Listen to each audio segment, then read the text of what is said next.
Sa halip na bumiyahe, nagtipon sa kalsada ang transport group na Piston para tutulan muli ang PUV Modernization Program. Ang detalye sa agenda report ni Just Ignacio. Na kung saan ay dapat ito ang ibalik ng DOTR at ng gobyerno sa inyong mga operator at sa mga... Muling kinalampag ng transport group na Piston ang Department of Transportation kaugnay sa PUV Modernization Program.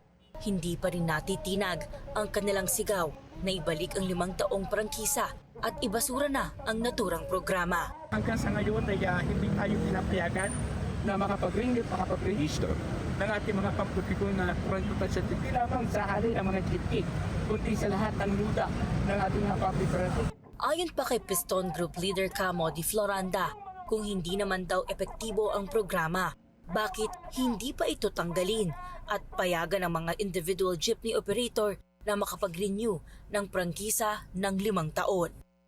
Buwan ng Marso taong 2025, inihayag ng dating kalihim ng transportasyon na si Vince Dizon na hindi na muna nila mamadaliin ang implementasyon ng PUV Modernization Program matapos makipagdialogo sa mga transport group. Kaya patuloy naman na iginigiit ng ilang grupo na ibalik na lang ang dating kalakaran ng kanilang prangkisa.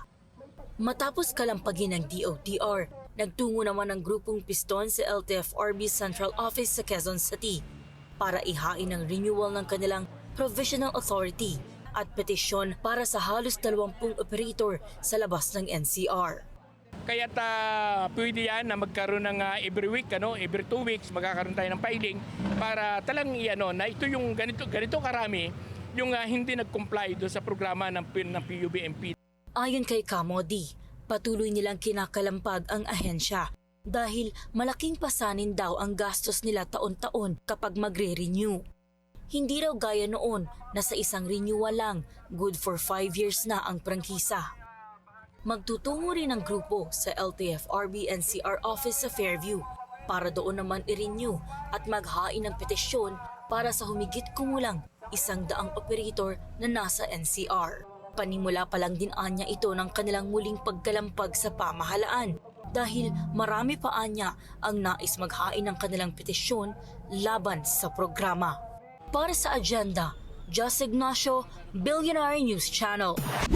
Manatiling nakatutok sa Bilyonaryo News Channel. Sumubaybay sa aming social media accounts at mag-subscribe sa aming YouTube channel para sa mga bago at eksklusibong balita.